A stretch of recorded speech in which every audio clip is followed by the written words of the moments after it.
Welcome back to my YouTube channel. ಇದು Rashmi's blogs. ಇವತ್ತು ನನ್ನ ಫ್ರೆಂಡ್ ಮನೆಗೆ ಬಂದಿದ್ದೀನಿ. ಇವತ್ತು ಇಕ್ಕಿನ ಬೇಳೆ ಸಾಂಬಾರು ಮಾಡ್ತಾ ಇದ್ದಾರೆ. ಹೇಗೆ ಮಾಡ್ತಾರೆ ಅಂತ ಹೇಳ್ಬಿಟ್ಟು ನೋಡ್ಕೊಂಡು ಬರೋಣ ಬನ್ನಿ. ಇಕ್ಕಿನ ಬೇಳೆ ಸಾಂಬಾರು ಮಾಡ್ತಾ ಇದ್ದಾರೆ ನನ್ನ ಫ್ರೆಂಡ್. ಇದಕ್ಕಿವಾಗ ಎಣ್ಣೆ ಹಾಕಿ ಈರುಳ್ಳಿ ಎಷ್ಟು ಹಾಕಿದ್ದಾರೆ ಶಿಲ್ಪ? ಎರಡು ಈರುಳ್ಳಿ ಹಾಕಿದ್ದಾರೆ, ಚಕ್ಕೆ ಲವಂಗ ಹಾಕಿದ್ದಾರೆ, ಸ್ವಲ್ಪ ಇವಾಗ ಇದು ಮೇಲಕ್ಕೆ ಕಾಯಿ ಹಾಕಿದ್ದಾರೆ, ಟೊಮೊಟೊ ಹೆಚ್ಚ್ತಾ ಇದ್ದಾರೆ. ಇವಾಗ ಟೊಮೊಟೊ ಎಲ್ಲ ತಿನ್ನಂಗೆ ಇಲ್ಲ, ಅಷ್ಟು ರೇಟ್ ಜಾಸ್ತಿ ಆಗಿದೆ.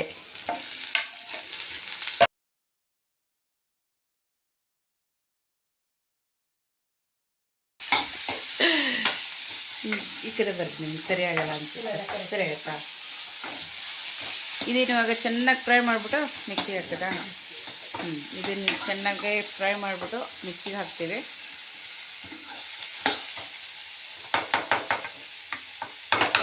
ಇಕ್ಕಿನ ಬೇಳೆ ಸಾಂಬಾರು ನನಗೆ ನಮ್ಮೂರಲ್ಲೆಲ್ಲ ಇಕ್ಕಿನ ಬೇಳೆ ಸಾಂಬಾರೆಲ್ಲ ಮಾಡಲ್ಲ. ಇಲ್ಲಿ ಬೆಂಗಳೂರು ಸೈಡಲ್ಲೆಲ್ಲ ಇಕ್ಕಿನ ಬೇಳೆ ಸಾಂಬಾರು ಅಂತ ಹೇಳ್ಬಿಟ್ಟು ಮಾಡ್ತಾರೆ. ಇದು ಹೇಗೆ ಮಾಡ್ತಾರೆ ಅಂತಲೂ ನನಗೆ ಗೊತ್ತಿಲ್ಲ. ನನ್ನ ಫ್ರೆಂಡ್ ಇವತ್ತು ಮಾಡ್ತಾ ಇದ್ದಾರೆ, ನೋಡುವ ಹೇಗೆ ಮಾಡ್ತಾರೆ ಅಂತ ಹೇಳ್ಬಿಟ್ಟು. ನೆಕ್ಸ್ಟ್ ನಮ್ಮನೇಲಿ ಸ್ವಲ್ಪ ಪುಟಾಣಿ ಹಾಕಿ ಇವಾಗ ಆಫ್ ಮಾಡಿದ್ದೀವಿ. ಇವಾಗ ಕೊತ್ತಂಬರಿ ಸೊಪ್ಪು ಆ್ಯಡ್ ಮಾಡ್ತೀವಿ. ಕೊತ್ತಂಬರಿ ಸೊಪ್ಪು ಆ್ಯಡ್ ಮಾಡಾಯಿತು. ಈಗ ಅದೊಂದು ಸ್ವಲ್ಪ ಲೈಟ್ ಫ್ರೈ ಆದಮೇಲೆ ಮಿಕ್ಸಿಗೆ ಬಿಡಬೇಕು. ಏನು ಮಾಡಬೇಕು?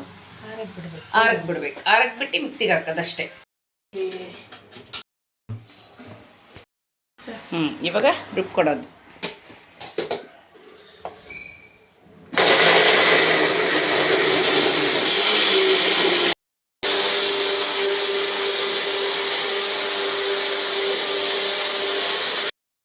ಒಗ್ಗರಣೆಗೆ ಇವಾಗ ಸಾಸಿವೆ ಜೀರಿಗೆ ಎಲ್ಲ ಹಾಕಿದ್ದಾರೆ. ಜೀರಿಗೆ ಹಾಕಿದ್ದೀರಲ್ಲ, ಸಾಸಿವೆ ಒಂದು ಹಾಕಿದ್ದಾರೆ, ಎಣ್ಣೆ ಮತ್ತು ಸಾಸಿವೆ. ಇದಕ್ಕೆ ಇವಾಗ ಕರ್ಬೇವಿನ ಸೊಪ್ಪು ಆ್ಯಡ್ ಮಾಡಿತ್ತು. ರುಬ್ಕೊಂಡಿರೋದನ್ನು ಇವಾಗ ಇದಕ್ಕೆ ಆ್ಯಡ್ ಮಾಡಿದ್ದೀವಿ. ಅವಾಗ ಹಾಕ್ಕೊಂಡಿದ್ವಲ್ಲ, ಇದಕ್ಕೆ ಇವಾಗ ಧನಿಯಾ ಪೌಡರ್ ಹಾಕ್ತಿದ್ದೀವಿ.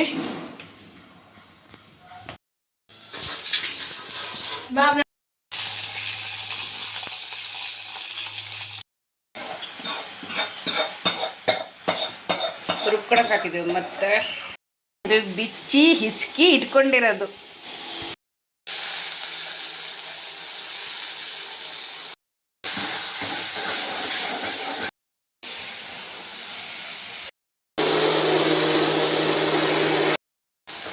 ಇದು ಹಸಿ ಸ್ಮೆಲ್ ಇರೋದು ಹೋಗಬೇಕು, ಅಲ್ಲಿ ತನಕ ಫ್ರೈ ಮಾಡ್ಕೊಳ್ಬೇಕು.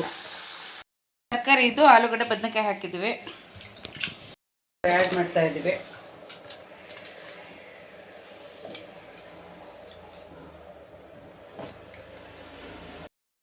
ಮಸಾಲ ರುಬ್ಬಿಟ್ಕೊಂಡಿರೋದನ್ನು ಇವಾಗ ಅದಕ್ಕೆ ಆ್ಯಡ್ ಮಾಡ್ತೀವಿ. ಸಾಲ್ಟ್ ಹಾಕ್ತಾ ಇದ್ದೀವಿ, ರುಚಿಗೆ ತಕ್ಕಷ್ಟು ಉಪ್ಪು, ಪೇಸ್ಟ್, ಶುಂಠಿ ಬೆಳ್ಳುಳ್ಳಿ ಪೇಸ್ಟ್ ಹಾಕಿದ್ದೀವಿ. ಇವಾಗ ಯಾಕಂದರೆ ನಾನು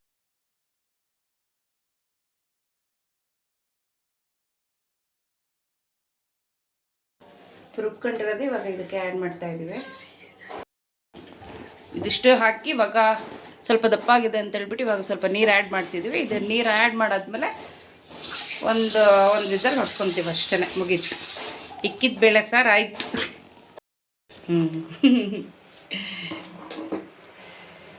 ಇದನ್ನು ಹೀಗೆ ಕುದಿಯಕ್ಕೆ ಬಿಡ್ತೀವಿ, ವಿಸಲ್ ಹಾಕ್ಸಿಲ್ಲ. ಯಾಕಂದರೆ ಇವಾಗ ಬದನೆಕಾಯಿ ಹಾಕಿರೋದಲ್ಲ, ಮೆತ್ತಗಾಗ್ಬಿಡುತ್ತೆ. ಅದಕ್ಕೋಸ್ಕರ